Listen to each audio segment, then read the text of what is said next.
grab a quick fix from the Sneaky Snackies menu. Everything under $3. And it's not just value. It's flame grilled beef, fresh ingredients, and the taste you've loved for decades. 5 locations island-wide, with Red Bay and 7 Mile open late. Burger King. Your community, your burger, your way. Radio Cayman, maintaining the innovation. On a daily basis, making it easy to connect with you, our listeners. Add us to WhatsApp today, 925-3261. That's 925-3261. Radio Cayman.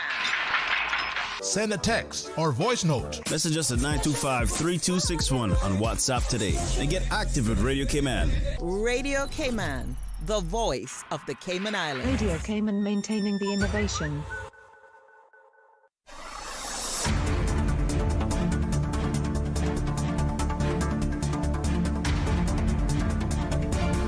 From Radio Cayman Studio, this is Money Sense, bringing an informed financial perspective to the Cayman community. A very good morning and warm welcome to Money Sense. I'm Simon Cawdery, your host, and I'm delighted to be interviewing Mr. John Sitilides this morning. Sorry, John, I've mispronounced your name almost there. John has a terrific bio, which I will never do justice to because of the quantity of information that's in it and the background of experience. But I'll try and sort of set up your experience, John, to say you're first of all a principal at a company called Trilogy Advisors in the US. And that's a firm that specializes in US government relations, geopolitical risks, and international affairs. Now that's a lot, isn't it? You are someone who speaks frequently around the world on international affairs, international matters. And I think it's fair to say that we live in what can best be described, as the old adage once said, interesting times. To say the least. Yeah.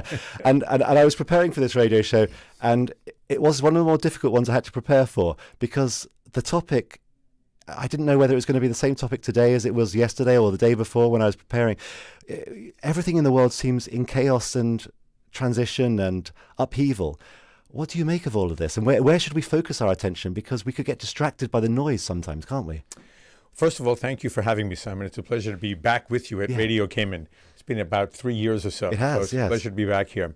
Let me just bring a Washington perspective here, if I might, because what we're seeing here right now is a debate inside the newly named Department of War, right? What used to be the Defense Department. Why name it that? I mean, I just want to interject. What? Well, we're going to touch on that. But I think the thinking is there's a new national defense strategy that's coming out, and it will prioritize both the Indo-Pacific, of course, the U.S.-China relationship, around which almost all aspects of international relations will revolve for years, if not decades to come, with a new reprioritization of the Western Hemisphere, which is pretty interesting because there was very little debate between Joe Biden and Donald Trump, and then Kamala Harris and Donald Trump about Latin America and the Caribbean. And now we see, especially since the summer, a very, very strong, robust focus on security and economic development throughout Latin America and the Caribbean. So these are going to be the two areas that will be emphasized the most, as best as we can see, barring some crisis in the Middle East or Russia, Ukraine, Europe, or barring a crisis. We always have crisis. Yeah. So we'll see how this plays out. But these are the two major issues that we're looking at. And then, of course, we're looking to see how we draw up a new security architecture for Europe, how we bring about peace between Russia and Ukraine, how we bring about long-term stability and conflict resolution in the Middle East, and then from a functional perspective, how we work to bring new energy to the world community, both in terms of hydrocarbons and nuclear, given the power of AI technology and the electrification of advanced industrial economies, and also minerals, metals, mining. Mining is going to be the major wave forward in the decades ahead, given the need for critical metals and rare earth elements for many of these technologies that will dominate the economy of the 21st century. So, in a nutshell, these are some of the issues that we're looking at. So, as you were speaking there, I was trying to do my mental arithmetic, which it's early in the morning, so I probably failed badly. But there are probably about eight or nine topics you mentioned. And if any one of those topics made it onto most administrations' priority list, that would absorb them for 4 years. Because these are big topics. Peace between Russia and Ukraine, the Middle East, energy policy. Those are things which people struggle at the best of times to even wrap their heads around, let alone try and solve. Are any of those solvable in a 4-year horizon? It remains to be seen, right? We have no way of knowing, but the good thing is that there is an effort to try to more effectively manage many of these issues. We're also learning from, again, a Washington perspective that we were quite neglectful of a number of issues, and for instance, just the Western Hemisphere itself. Right now, it's mostly a military and kinetic-based approach, at least to the situation in Venezuela. And this goes back to your earlier question about why the Department of Defense was renamed the Department of War. Actually, that was its title before the Second World War. And it was after the end of the war that it was renamed the Department of Defense. But now you see, I think, a very muscular approach to international diplomacy on the part of the Trump administration. And the message it's looking to send to adversaries in Beijing, in Moscow, in Pyongyang, in Tehran, is that the U.S. military is no longer focused on, say, becoming an adjunct of American society with diversity, equity, and inclusion policies, but is going to be single-mindedly focused on effective lethality.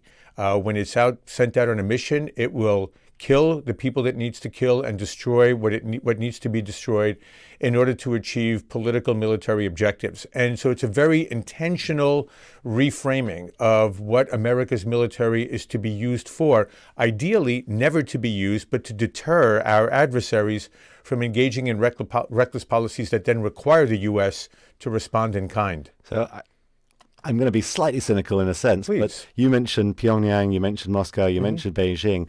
What about Ontario? What about Copenhagen? What about London, Paris? They seem to be adversaries now in the sense that they're no longer the same friendship bracket they have been for 25, 30 years. Yeah. Good question. Not adversaries at all. I mean, we're talking in the first category about those countries that pose a strategic or security type threat to the United States, to our allies, to our alliances worldwide, and frankly, to the international trading system that the U.S. has led and protected for at least 30 years and maybe going back to the late 1940s. What we're talking about in the second category are economic relationships. And what President Trump seems to be doing is exercising maximum leverage of the demand or the desire of our allies, partners, and even our foes around the world to access the vast American consumer market in a way that President Trump feels his predecessors never quite effectively leveraged. And so he is looking to recalibrate and reorder our trade ties with Canada, with the United Kingdom. Although when you mention Copenhagen, there is a security component there because right now, with the emphasis on the Western Hemisphere and a more integrated security approach to dealing especially with North America. Greenland both has rare earths, critical metals, and minerals, but there are also emerging shipping lanes in the Arctic region. You have joint Chinese and Russian air and naval patrols that are now threatening American security interests in the Arctic region. So if Greenland becomes an independent country, I mean, I think a lot of the initial talk about possibly taking over Greenland was in typical Trumpian fashion quite hyperbolic. But I think there's a serious examination as to whether or not Greenland may decide to become an independent nation from Denmark.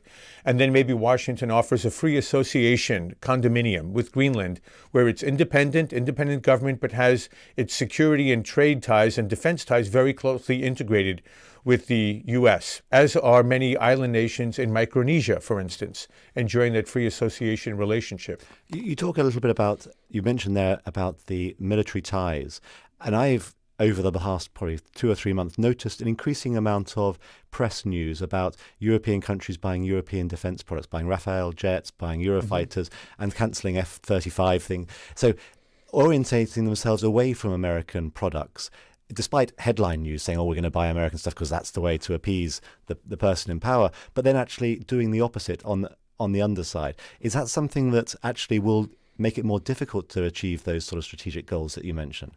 I don't think so. And it's actually unsurprising to me. I mean, first of all, many of these European countries have their domestic defense industries. They're not going to see them collapse in order to appease any particular president. The Europeans will buy from one another where it makes most sense. But the F-35 is still a highly sought-after fighter jet. And those countries that qualify for access to the F-35, especially because it's some of the most advanced technologies, probably the most in the world today. So there are a number of European countries that will be F-35 customers, and those countries that are unable to obtain the F-35s or find them too expensive or maybe unnecessary for their defense purposes will buy from European allies and partners. I mean, there is a very important reciprocity component to being a member of the European Union, and that is to bolster one another's economies as well. So from a both defense need and a solidarity objective, it makes perfect sense that they will buy from one another where it makes sense, and where they want those prized American weapon systems and can afford them, they'll seek out those American systems. You mentioned that the US is going for a much more muscular approach into its affairs. How much the military supports that? Because there's been a lot of turnover at the leadership levels, and indeed the Secretary of War now said, if you don't agree with my policies, step aside, which is an unusual statement for someone like that to make. We'll have a better sense, I think, in several more months, maybe by the beginning of 2026. But there are very important positive signals, Simon, in that recruitment is at record levels right now. You had a number of young Americans who were from military families traditionally and decided not to enlist in the military, right? We have a volunteer military in the United States during the last several years. And now there's a renewed emphasis on joining the ranks, feeling that there is a warrior ethos that is back at the Secretary of Defense or Secretary of War on down, right? Pete Hegseth. But you also have a very strong concern among many that our top brass, many of the promoted generals and admirals and the like, are being put on the spot. There's a sense that maybe our top brass are somewhat bloated compared to the ranks during World War II, where you had a very small number of four-star generals, and now you have dozens of four-star generals, even though the U.S. has not decisively won a war since the early 1990s. So there's a bit of a divide, I would say, but from the rank and file, I think there's a renewed enthusiasm for joining the military and to be defending the United States. We don't know how this will play out at the upper ranks, and that's more of a bureaucratic issue that will take several months more to play out. We'll see who decides to stay in, who decides to retire, but in terms of the fighters, there's never been a better time, I think, to join the U.S. military. What about the deployment of troops on the streets in the US? How does that go down, both with the rank and file and with the general public? Because it seems to be rankling, albeit is that because the news media is making it out to be a bigger issue than it is? What's your sense of what's really going on there? Well, first of all, it's the National Guard, right? It's not the military forces that are meant to be deployed overseas to defend the U.S. against overseas threats. The National Guard have a natural role to play in helping to deal with domestic emergencies. And in the event where you have certain cities that have had criminal activity that is completely rampant and out of control, I think it's in many ways a divided constituency. Those who are most concerned with crime and safety and law and order welcome the National Guard. I mean, there's no doubt about it. You look at a city like Washington, where my office is located, and it is far safer today to walk around than it was 3 months ago. And every honest Washingtonian would tell you that it was a very predatory city for quite some time, especially since the riots of the George Floyd riots of 2020. But then you have those Americans who, essentially loathe everything about the current president and think that anything he does is nearly satanic. And they are sort of almost reflexively opposed to him. And then there's, I think, a third group that is concerned about, again, as you sort of intimate in your question, is it appropriate to use a National Guard when we should maybe be beefing up local police forces, rethinking some of the very absurd laws that allowed for rampant criminality over the last 5-6 years, maybe well-intentioned but utter failures? Because the reality is we did have very, very serious crime problems from 2020 till about 23, 24. We see it diminishing in many cities, but in those pockets where it's still quite rampant, the National Guard can be very helpful for a short period, getting things back on track. But no, the U.S. military is effectively deployed around the world to deal with overseas threats, and the National Guard is carrying out what is its natural duty. So I want to stay with military because we are in the Caribbean, and unusually, the U.S. is paying some attention to what's going on in the Caribbean. It's got aircraft carriers in Puerto Rico, it's got fighter jets in Puerto Rico, it's got an interest in what's going on, albeit Venezuela, which is on the coast of the Caribbean, but part of the Caribbean, and it's blowing boats out of the water in the Caribbean. What's the goal of this policy in the long term, and how does this play out? It's not clear. Right. And many Americans wish that the president would give a very clear policy statement, a short address, because we've had a military buildup here, again, the likes of which we haven't seen in probably at least 3 decades. And the US has a bad history of invading countries in the Caribbean and getting it wrong. Well, I think our neighbors in Panama and Grenada in the 1980s and in other countries in decades past have some of these long memories. We need to be very careful how we conduct diplomacy, both politically and militarily in the region. I think there is a serious threat that emanates from Venezuela that is not simply about narcotics trafficking, but is about the very real presence of malign Chinese, Russian, and Iranian interests in Venezuela that have destabilized that northern part of Latin America and also other aspects of U.S. relations and interests in Central America and throughout the Caribbean. But, there are many who think that it's a very, very heavy hand. I mean, there's a U.S. aircraft carrier now in the Caribbean in a region that poses no serious threat to the United States as a military entity. And do you need an aircraft carrier to take out drug-running boats? No. But is an aircraft carrier helpful in carrying out significant air and missile strikes against the drug cartels in Venezuela, against airports and seaports that facilitate narcotics trafficking, against other aspects of Venezuela's infrastructure that can possibly lead to the overthrow of the Maduro regime? Yes. But we don't know which of these may be the objective because all we hear about is the need to take out narcotics traffickers. So it seems like an oversized military response to a less than overwhelming military threat. But I'm very concerned that we may see something on the order of strikes against Venezuelan territory sometime in the near future.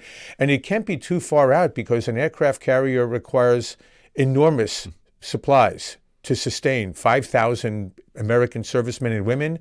It needs to be deployed maybe back in the European theater or in the Middle East where it's normally stationed, the USS Gerald Ford, that is. So we'll see how long it's going to be in Venezuela or in the Caribbean and how this plays out in terms of policy. So we're scratching our heads. We have a general sense that there's going to be significant escalation of tension, but we don't know how exactly that'll be manifested. There's been reports that, and presumably just reports, but reports that Russia wants to send certain missiles to Venezuela to help defend itself. There is a risk this sort of escalates a little bit beyond control and becomes another Cuban Missile type crisis with two sides posturing against each other with increasing amounts of rhetoric. Is that a risk to you, or do you think it will de-escalate long before that, or de-escalate or be solved long before that? I actually think it's a minimal risk. I don't think Russia has any great interest in escalating with the United States in the Western Hemisphere. Perhaps because it's too distracted in Ukraine, it's got other priorities? Look, it's distracted in Ukraine, but I don't think Putin is looking to ratchet up war with the United States. I think as it pertains to Ukraine, he wants to make sure that NATO is never in Ukraine, that Ukraine is not a threat to Russia, and that the West is not unnecessarily antagonizing Russia, which is not going to disappear anytime. And so, we need to be very careful, I think, how we're dealing with Russia, because however one wants to get into the morality of the invasion of Ukraine, the bottom line is that Russia will almost always be led by a strongman. There's not going to be some sweet-talking Belgian diplomat who wants to democratize Russia. It's been historically led by czars, by emperors, by communists, and now by a dictatorial strongman. And so we need to be very careful about the security architecture for Europe, because the United States is not going to maintain an outsized military presence there when we need to deal with China and the possible blockade or threat of invasion of Taiwan. The renewed focus, at least under this administration, on securing the Western Hemisphere and pushing out malign Chinese, Russian, and Iranian influence throughout the region, but especially in Venezuela. So I think there's a remodulation of how we allocate our forces and our assets. So I think Russia is looking ultimately to get into a better relationship with the United States once Ukraine is resolved, unfortunately for Ukraine, to Russia's satisfaction. But I don't think Russia is looking to cause trouble in the Western Hemisphere. And I think Putin would like to enjoy the best relationship in a realistic perspective with whoever's president, Trump right now and whoever may succeed him. So you don't think there's a chance that Russia looks at other territories where it had long ago associations and says, I'd like those back as well? Where? Well, in eastern parts of Europe. No, not at all. I mean, first of all, Russia can barely hold its own in 4 oblasts in eastern Ukraine and the Crimea. I mean, we can't have it both ways. It can't be both this sort of renascent or resurging bear that's going to be threatening Poland and the Baltic countries and Eastern Europe and reconstitute the Warsaw Pact when it can barely hold its own in 20% of Ukrainian territory. So it's either a menace to the entire continent, and when I see the military budget debates in Spain and Italy and France, I don't get the sense that those capitals are genuinely concerned about a Russian threat to Europe. Right? But then you see that it's not matched with the rhetoric, because it's Poland, which is a very serious defense frontier country now. I think that's really going to be the center of European security going forward. It's not going to be Germany, and it's certainly not going to be France. It will be Poland. But the Baltic countries that have populations of 2 million, 3 million people calling for the assassination of Vladimir Putin or the collapse of the Russian Empire, it's insane diplomacy coming from some of those countries. I think serious people recognize that there has to be some type of a modus vivendi with Russia so that it is not eating up more and more of Ukraine in the years to come. We don't have a third invasion of Ukraine that disrupts supply chains and hydrocarbon supplies for European countries, and the degree to which a number of industrialists in countries like Germany would like to reconnect with Russian hydrocarbons, because countries like Germany and the United Kingdom are deindustrializing before our very eyes, pursuing very ambitious climate policies, driving up electricity prices, and impoverishing their own middle classes for the sake of taking a diplomatic posture against Moscow. It doesn't seem to make very much sense.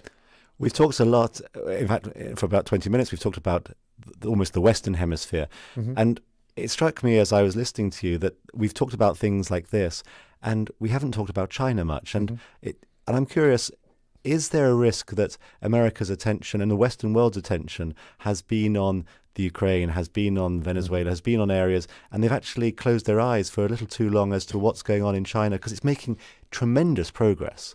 Technologically, it's copying a lot of stuff. It's got some of the most advanced AI models now. The DeepSeek was eye-opening to a lot of Western eyes. So what's your view on whether we've taken our eye off that particular ball? We have. Nothing makes the Chinese Communist Party happier than all of these other wars and crises. Not only Russia, Ukraine, but look, we spent 2 years almost single-mindedly focused on the Middle Eastern wars between Iran and Israel, Hamas and Israel, Hezbollah and Israel. Again, in terms of policy setting, in terms of rhetoric, there is a renewed focus on the quote-unquote Indo-Pacific.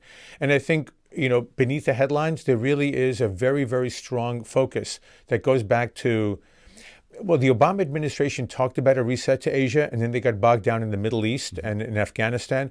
I think you really began to see it during the first Trump administration, and also very much during the Biden administration. There was a continuity of policy there. Many of the sanctions and export restrictions that were imposed by the first Trump administration, President Biden not only maintained, but expanded and deepened. And then you have it now with the second Trump administration.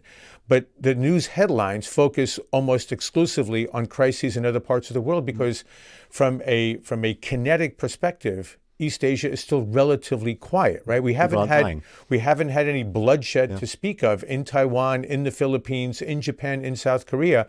It's all been in Russia, Ukraine. It's all been in the Middle East, and that's what naturally draws attention, right? If it leads, it bleeds, says the news business.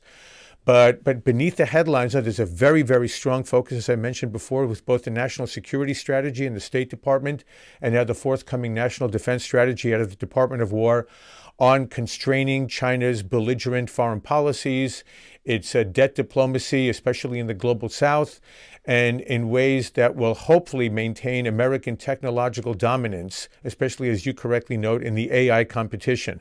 So on so many fronts, on so many dimensions, the U.S.-China relationship is the single most important foreign policy and international security issue for the United States every day of the year. Everything else makes a lot of noise in the media, but inside the halls of decision-making, it's all about the Chinese Communist Party. How important is the defense of Taiwan to the current administration? I'm not sure that there's a... They know where it is? No. They know very well where it is. Yeah. We're preparing for possible war there, Simon.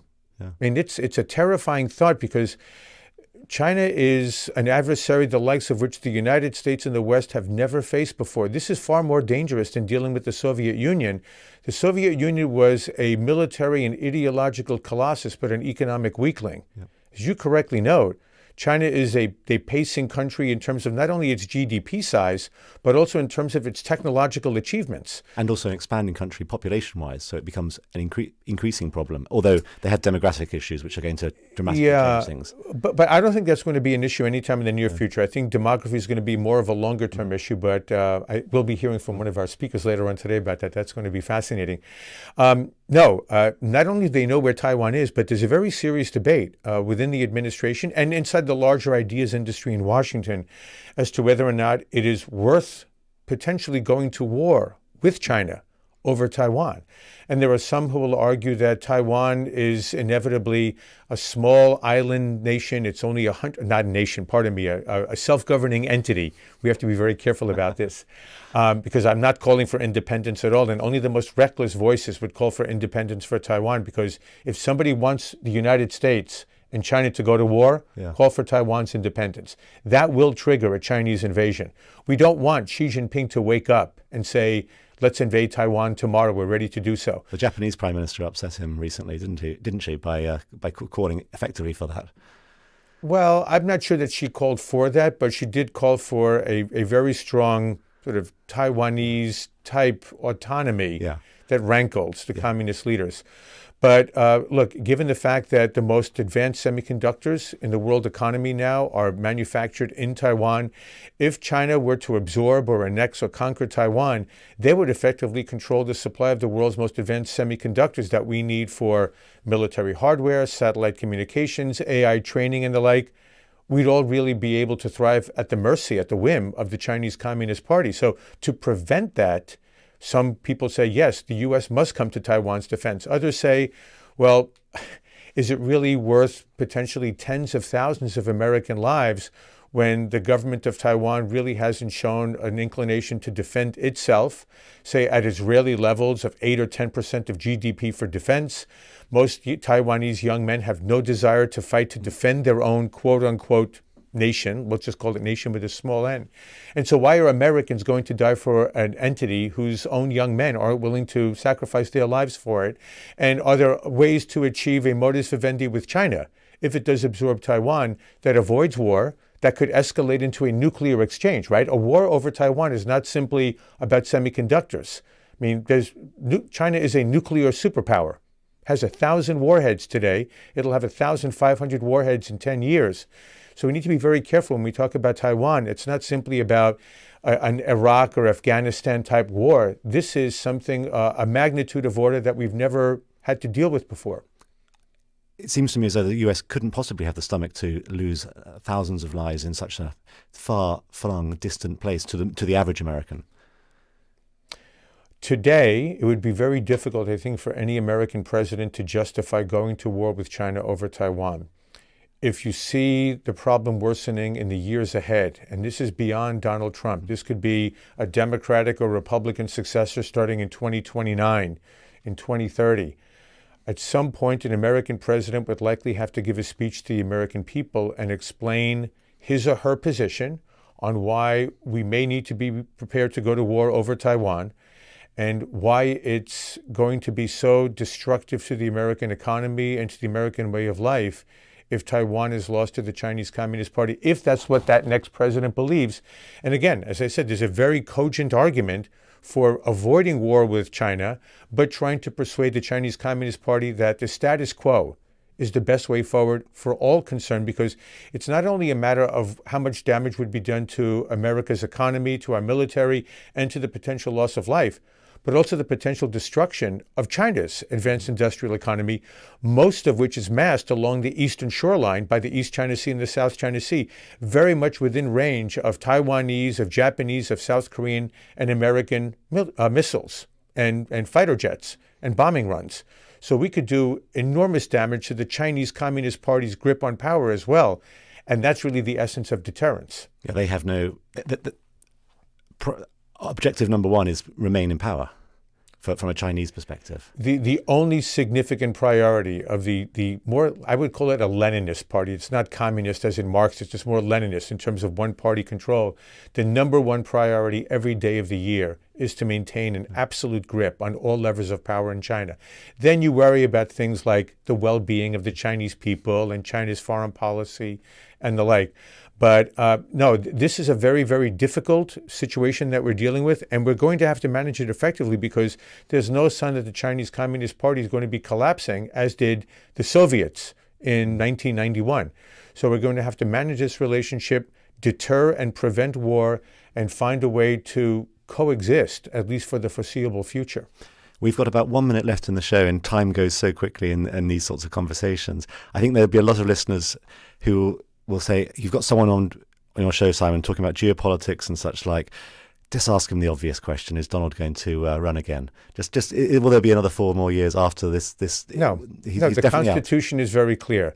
Look, Donald Trump loves to troll his adversaries, his enemies in the media, in the Democratic Party, his detractors around the country.